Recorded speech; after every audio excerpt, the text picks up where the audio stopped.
Hello बच्चों, मैं प्रकाश मिश्रा आप सभी का पीएचडी क्लास में वेलकम करता हूं। और आज की क्लास में हम लोग रेशियो के इंपॉर्टेंट क्वेश्चन करने वाले हैं और इस क्वेश्चन के थ्रू हम एक बेसिक कंसेप्ट को समझेंगे जिस कंसेप्ट का आने वाले सभी चैप्टर्स में यूज होगा।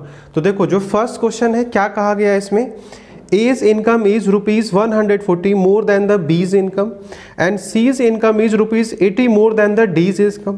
If the ratio of A's and C's income is 2:3 and the ratio of B and D's income is 1:2, then the incomes of A, B, C and D are respectively.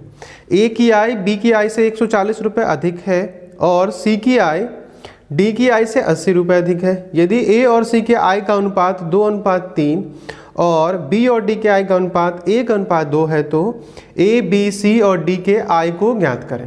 समझ पा रहे हैं? बहुत ही आसान question है और ये टीयर 2 में पूछा गया है। ये सीजीएल टीयर 2 में मेंस में पूछा गया है 2017 के मेंस में बच्चे। तो देखो कैसे करते हैं इस क्वेश्चन को। तो जो इन्फॉर्मेशन दिया गया पहले उसे लिख लिया जाए, फिर आपको ज़्यादा आसानी से समझ में आएगा। ए के लिए कहा गया बच्चे, जो ए का था, ए के लिए कहा जाता है जो ए होता है वो बी से कितना ज्यादा होता है तो 140। ए की आय जो भी है वो बी से 140 अधिक है। दूसरा स्टेटमेंट था बच्चे, जो सी होता है वो डी से कितना ज्यादा होता है 80 ज्यादा होता है, 80 रुपये अधिक होता है, ऐसा कहा गया। फिर ए और सी का रेशियो था। इसके बाद दूसरा स्टेटमेंट, ए और सी का रेशियो कैसा है बच्चे तो 2:3। ये मैं क्वेश्चन की इंफॉर्मेशन को लिख रहा हूं अभी। और बी और डी के आय का अनुपात कैसा था बच्चे 1:2। बी और डी के आय का अनुपात कैसा था बच्चे 1:2 था, ऐसा था। समझ पा रहे? तो इस क्वेश्चन को करने के लिए ऑप्शन सबसे बेस्ट मेथड है। तो सबसे पहले हम लोग बेस्ट मेथड से करेंगे, ऑप्शन मेथड से। तो देखो, जो पहला ऑप्शन है उसे देखते हैं। पहले ऑप्शन में बच्चे जो था, ऑप्शन ए को देख लो। जो फर्स्ट ऑप्शन है इसमें क्या कहता है 260, 120 नहीं, और फिर 320, देन 240। सबसे पहले हम लोग रेशियो को सर्च करते हैं। ए और सी का रेशियो कैसा था बच्चे? ए और सी का रेशियो 2:3 है। तो देखो यहाँ ये ए है, ये बी है, ये सी है और ये डी है। यदि मैं ए और सी का रेशियो बनाऊं तो देखो, इस ए और सी का रेशियो बनाऊंगा तो 0 तो पहले कट जाएगा, नहीं 0 को काट रहे हैं। फिर 26 और 32 है बच्चे, तो 26 में 2 से डिवाइड करोगे तो कितना आएगा 13, और यहाँ कितना आएगा बच्चे 32 को 2 से डिवाइड करोगे तो 16। तो कैसा रेशियो बना 13:16। ये किसका रेशियो है? ए और सी का। समझ पा रहे? ए और सी का रेशियो मुझे चाहिए था कैसा 2:3, 2:3। ऐसा तो नहीं आ रहा है। इसका मतलब ऑप्शन ए जो है जो इसे सेटिस्फाई नहीं करेगा। समझ पा रहे हो? ए इसे सेटिस्फाई नहीं कर रहा है। सेम वे बी को ऐसे ही हम चेक करेंगे। बी को चेक करके देखो बच्चे, बी में अपने पास क्या है तो 300, देन 160, फिर बच्चे उसके बाद 600, ठीक है। और जो डी होता है उसके लिए कितना था बच्चे 520, ऐसा है। अब देखो जरा, यहाँ फिर से ए और सी का एक को ही चेक कर लेते हैं। यदि एक सेटिस्फाई होगा तब दूसरा चेक करेंगे, सभी को चेक करने की आवश्यकता नहीं है। तो देखो यहाँ से 20 से 20 मैं हटा रहा हूँ, नहीं, और ये 3 से 2 टाइम्स चला जाएगा मुझे। तो ये कैसा रेशियो आ रहा है 1:2। मुझे कैसा रेशियो चाहिए था 2:3। तो इसका मतलब बी भी नहीं हो सकता, तो 2 ऑप्शन कट गए, नहीं बी भी नहीं हो सकता। अब सी की बारी आई बच्चे, सी को चेक करो। देखो सी में क्या था, सी की जो वैल्यू है बच्चे 400, 260, 400, 260। फिर उसके बाद अपने पास है 600, इसके बाद 600 है और फिर 520 है, ऐसा है। समझ पा रहे? अब जरा यहाँ रेशियो देखो बच्चे, तो 20 से 20 हम कैंसिल आउट कर दें। 2 से 2 बार में जाएगा और 2 से ये 3 बार में चला जाएगा। तो कैसा रेशियो आया 2 और 3 का रेशियो आ गया। ये किसका रेशियो था बच्चे ए का और सी का। ए और सी का रेशियो 2:3 अपने पास आ गया। इसका मतलब ये पहले स्टेटमेंट को सेटिस्फाई कर रहा है। अब दूसरे को चेक कर लो। अब 260 का और 520 का, इन दोनों का रेशियो बताओ मुझे। ये जो 260 है और ये जो 520 है, इसका रेशियो यदि मैं बनाऊंगा तो ये कौन सा वैल्यू था? ये बी और डी है। ये बी और डी का रेशियो है और बी और डी का रेशियो हमें कैसा मिलेगा बच्चे? डबल है। ये 260 का 520 क्या होता है? डबल। It means 1:2। तो ये दूसरा स्टेटमेंट भी सेटिस्फाई हो गया। तो समझ पा रहे हो? तो सी क्या है बच्चे? अपना आंसर होगा। और इसको एक बार चेक कर सकते हो वैल्यू से। तो देखो, जो ए है वो बी से कितना ज्यादा होता है 140। तो एक बार और चेक करो, ये जो ए है बच्चे 400, ये 260 से कितना ज्यादा है? ये जो 400 है वो 260 से 140 ज़्यादा नहीं है क्या? है। इस 400 को 260 में से इस 400 में से 260 को माइनस करोगे तो बच्चे कितना आएगा? 140 तो आएगा। यदि इसमें 140 प्लस कर दिया जाए तो 400 हो जाएगा। समझ पा रहे? फिर C और D को देख लो। C जो था बच्चे D से, तो ये जो C 600 है और ये 520 है, तो इस 520 से ये 600 कितना ज़्यादा है? 80 ज़्यादा है, 80 ज़्यादा है। समझ पा रहे? तो जैसे ही एक सेटिस्फाई हो रहा तो जल्दी जल्दी दूसरे तीसरे को भी हम चेक कर लेंगे। तो इस तरीके से ये जो C है मेरा वो राइट आंसर है। समझ पाए? तो ऑप्शन मेथड इसका सबसे बेस्ट था। यदि हम इसको मेथड वाइज करेंगे तो देखो फिर मेथड वाइज कैसे कर सकते हैं, समझने के लिए मैं आपको मेथड वाइज भी करा रहा हूं। इसे मेथड वाइज किया जाए तो कैसे किया जा सकता है? पेपर में हम लोग इसी तरीके से करेंगे, क्योंकि पेपर में अपने पास जब आप एग्जाम दे रहे होते हैं बहुत कम समय होता है। हाँ, समझने के लिए मैं आपको मेथड वाइज करा देता हूं। तो देखो बच्चे कैसे कर सकते हो। यहाँ 2 और 3 था, A और C का रेशियो 2 और 3 है, तो इसको क्या ले सकते हैं हम? 2x और 3x ले सकते हैं। यहाँ B और D का रेशियो 1 और 2 है, तो यहाँ y और 2y ले सकते हैं। अलग लेना पड़ेगा, सेम x नहीं ले सकते। समझ पा रहे हो? ऐसा लेना पड़ेगा। तो A और C का मैंने 2x और 3x ले लिया और यहाँ y और 2y ले लिया। अब जो इक्वेशन है वहां रख दो। A जो होता है बच्चे B से 140, तो A कितना था? 2x। तो ये जो 2x है, A की वैल्यू कितनी है बच्चे? 2x। ये B से, और B कितना था बच्चे? B देखो यहाँ पे y, B यहाँ पे बैठा हुआ है, तो y से कितना ज़्यादा है बच्चे? 140। समझ पा रहे? यहाँ से एक स्टेटमेंट और यदि मैं लिख लूँ तो 2x minus Y equal to में कितना आएगा बच्चे? 140। दिस इज एक इक्वेशन हमें मिल गया। अब दूसरे को देखो, जो C होता है वो D से 80 ज़्यादा है बच्चे। तो जो C है, C वैल्यू देखो, C कहाँ पे है बच्चे? ये है मेरा 3x मेरा C था, और इसमें D से मुझे 80 ज़्यादा रखना है, तो D के लिए वैल्यू कौन सा है? 2y। जो D है वो 2y होता है, तो 2y से कितना ज़्यादा है बच्चे? ये 80 ज़्यादा है। यहाँ एक बार और सिंप्लीफाई करो तो देखो क्या आएगा? 3x minus 2y equal to में 80, ऐसा आ जाएगा। अब हम लोग इसको सिंप्लीफाई करेंगे, तो क्या करो बच्चे, ये जो फर्स्ट है ना, इसको फर्स्ट इक्वेशन मान लो, इसको सेकेंड इक्वेशन मान लेते हैं। नहीं, तो फर्स्ट को हम लोग क्या करें बच्चे? 2 से मल्टीप्लाई कर दो, क्योंकि 2 से मल्टीप्लाई करेंगे तो 2y हो जाएगा, और फिर उसको माइनस करें उसमें से क्या बचे? तो सेकेंड को। ऐसा हम लोग करने वाले। समझ पा रहे हो? तो 2 से मल्टीप्लाई करो, फर्स्ट को 2 से मल्टीप्लाई करोगे क्या आएगा? तो 4x माइनस में 2y इक्वल टू में कितना बचे? 280, ऐसा आ रहा है। इसको तो हमने मल्टीप्लाई किया नहीं था, ये तो वैसे ही रहेगा। 3x minus 2y equal to में 80। समझ पा रहे? अब इसको मुझे माइनस करना है, तो माइनस करोगे तो यहाँ प्लस का साइन है तो ये माइनस हो जाएगा, ये माइनस का साइन है, ये प्लस हो जाएगा, और ये माइनस हो जाएगा। तो 2y से कैंसिल आउट हुआ। 4x माइनस 3x करेंगे तो कितना आएगा बच्चे? x आ जाएगा, और x इक्वल टू में 280 माइनस 80 करोगे तो कितना? 200। तो x की वैल्यू 200 आ गई। समझ पा रहे? अब किसी भी इक्वेशन में, इस फर्स्ट में या सेकंड में कहीं भी रख लो, तो जो मेरा फर्स्ट इक्वेशन था बच्चे, जो मेरा फर्स्ट इक्वेशन है उसमें मैं x की वैल्यू रखने वाला हूं। तो देखो 2x है, तो 2x की वैल्यू हम लोगों ने 200 निकाली है, और माइनस में y इक्वल टू में कितना आएगा बच्चे? 140। समझ पा रहे? अब यहाँ से y की वैल्यू निकालोगे तो y कितना आएगा? यदि हम इसको y को फाइंड करें तो 202 यानी कि 400, और माइनस में क्या बचे? 140, ऐसा आने वाला है। इसको माइनस करोगे तो कितना आएगा? 260। तो जो y है वो कितना आया बचे? 260। अब सारी वैल्यूज आप रख सकते हैं। जो 2x था, यदि हम a की बात करें बचे, तो x तो 200 आया है, तो a मेरा कितना हो जाएगा? यदि मैं यहाँ लिख लूँ, चलो यहीं लिखते हैं, यदि यहाँ लिख लिया जाए ABCD को, तो देखो अब वैल्यू रखते हैं।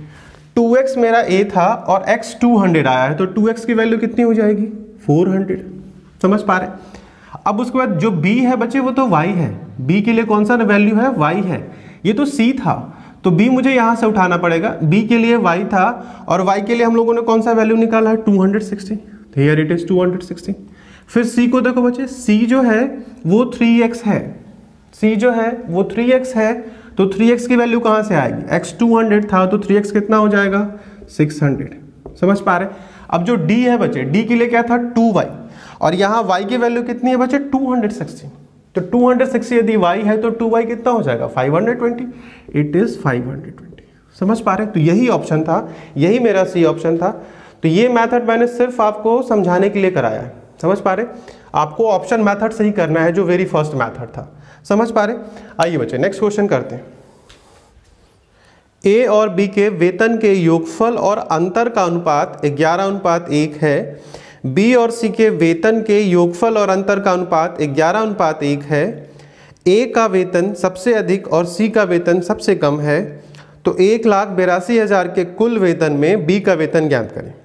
The ratio of sum of the salaries of A and B to the difference of their salary is 11:1 and the ratio of the sum of the salaries of B and C to the difference of their salary is also 11:1.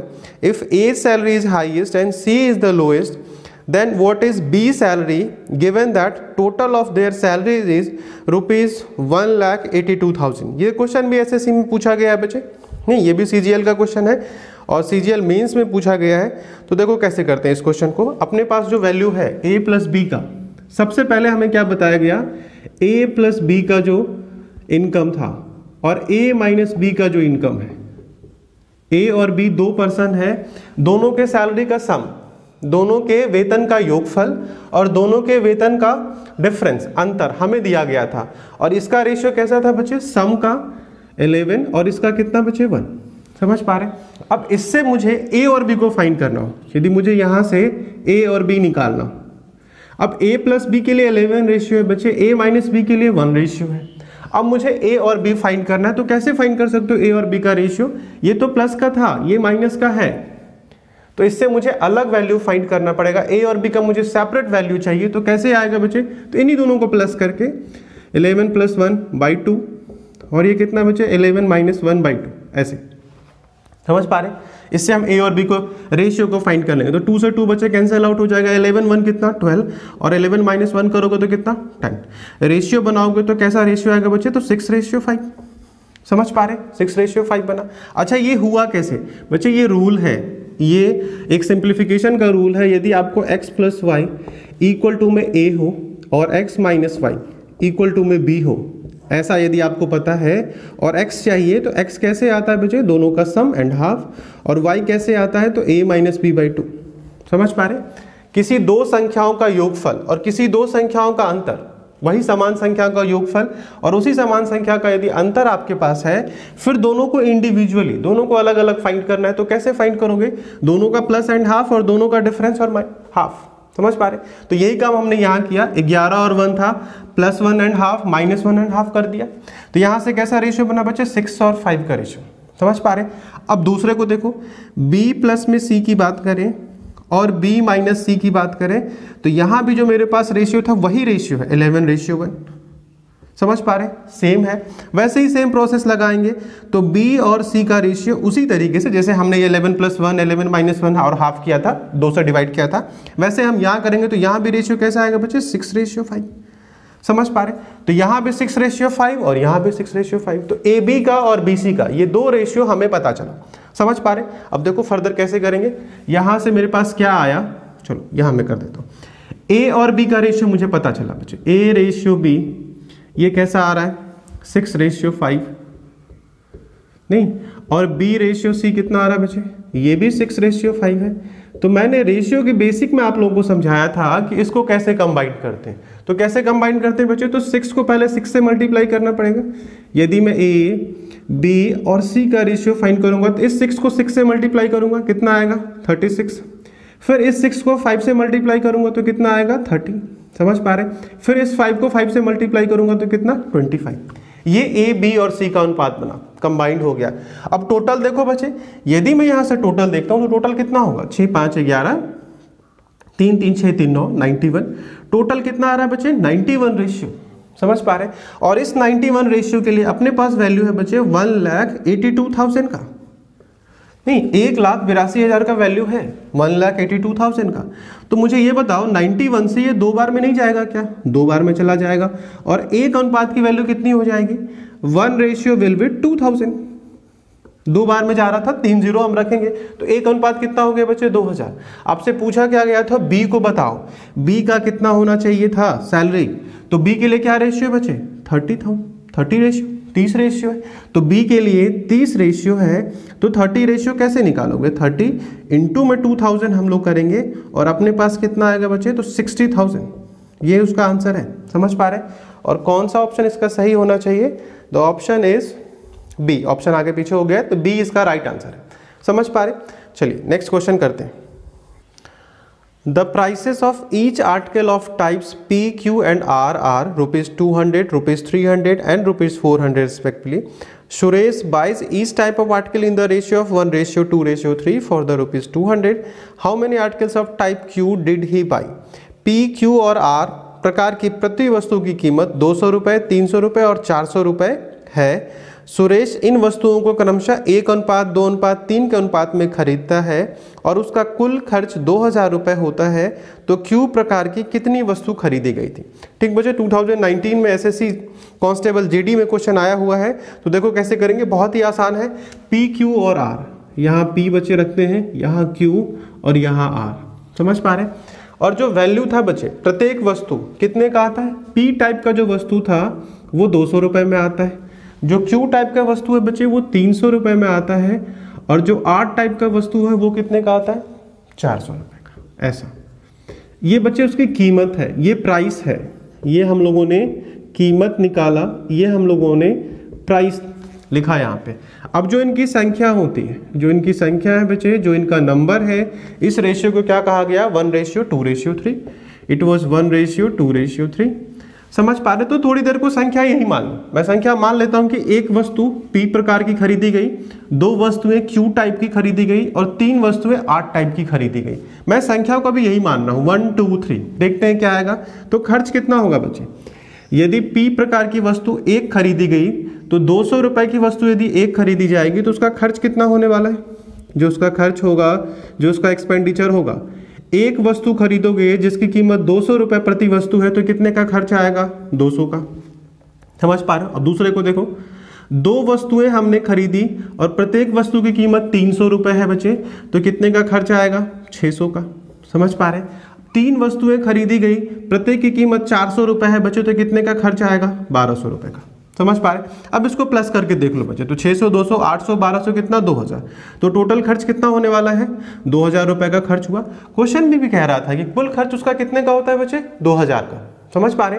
कुल खर्च उसका ₹2000 का था। इसका मतलब ये जो संख्या 1, 2, 3 है, यही इसकी वास्तविक संख्या है। समझ पा रहे?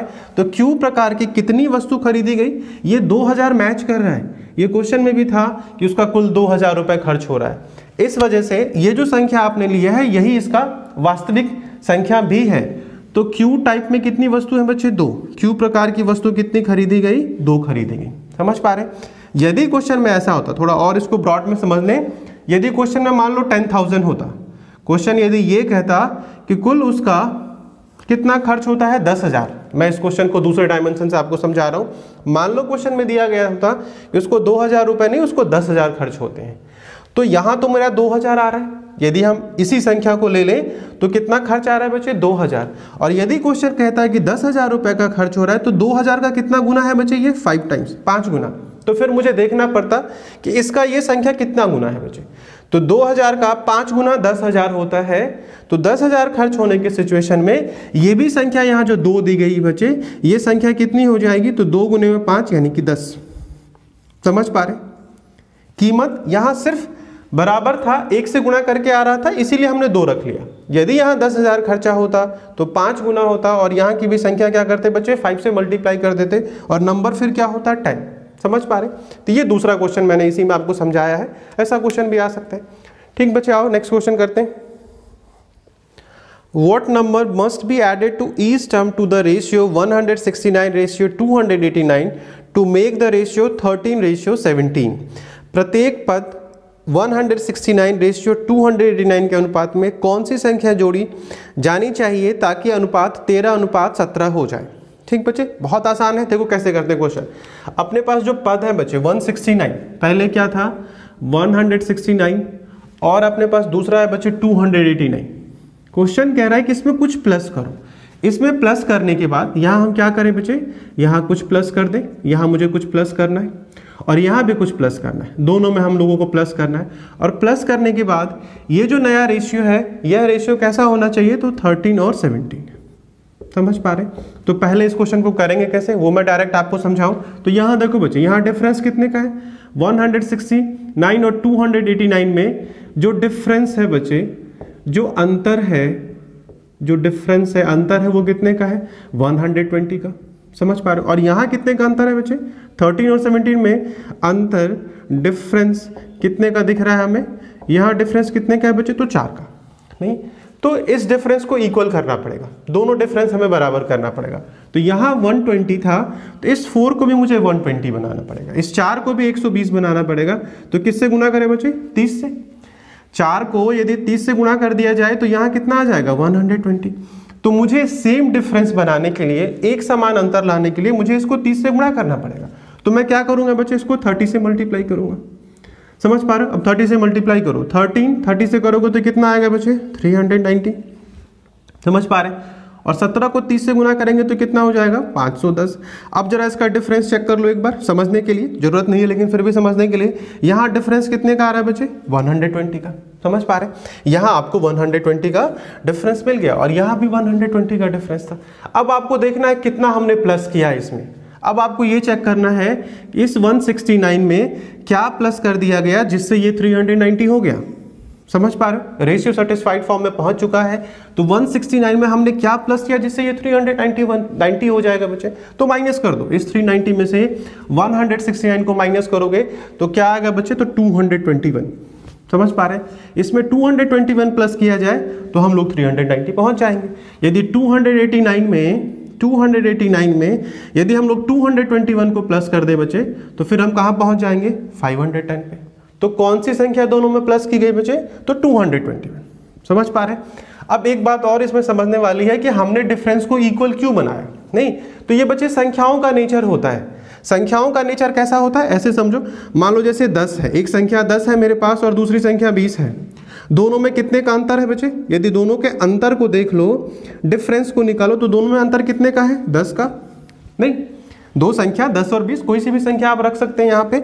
यदि दोनों में मैंने कुछ प्लस कर दिया, मान लो इसमें भी मैं कुछ प्लस करता हूँ और यहाँ भी कुछ प्लस करता हूँ, इसमें मैंने 5 प्लस कर दिया और यहाँ भी 5 प्लस कर दिया, दोनों में समान संख्या प्लस करनी है आपको। इक्वल नंबर प्लस करोगे तो कितना आएगा बच्चे? यहाँ 15 और यहाँ कितना हो जाएगा? 25। कोई भी संख्या प्लस कर सकते हैं। अब यहाँ का डिफरेंस देखो कितना आता है। यदि 15 और 25 का मैं अंतर देखूंगा तो यहाँ अंतर क्या आ रहा है बच्चे? यहाँ डिफरेंस क्या हो रहा है? यहाँ भी डिफरेंस आपको 10 का मिल रहा है। नहीं, तो ये संख्याओं का नेचर होता है। यदि किसी भी दो संख्याओं में आपने समान संख्या प्लस की या फिर आपने माइनस किया, तो जो वास्तविक अंतर था, प्लस और माइनस करने से पहले जो अंतर था, वही अंतर बाद में भी आने वाला है। अंतर में कोई बदलाव नहीं आएगा। ये संख्याओं का नेचर होता है जो आपको दिख रहा है यहाँ पे। समझ पा रहे? तो इस नेचर को हमने यहाँ बनाया, ऐसा था नहीं। यहाँ अंतर 120 का और यहाँ अंतर सिर्फ 30 का था, सॉरी सिर्फ 4 का था, तो बनाना तो पड़ेगा क्योंकि संख्याओं का ऐसा नेचर होता है। तो इसको डिफरेंस बराबर बनाने के लिए हमने 30 से गुणा कर दिया। समझ पा रहे बच्चे? और फिर इस तरीके से हम लोगों ने इस क्वेश्चन को सॉल्व कर लिया और इसका आंसर कितना होगा बच्चे? 221। ठीक बच्चे, आज की क्लास को हम लोग यहीं रखते हैं। अगली क्लास में हम लोग फिर से मिलेंगे। आप आज की क्लास को ज़्यादा से ज़्यादा शेयर करें, सब्सक्राइब करें। ओके बच्चे, थैंक यू।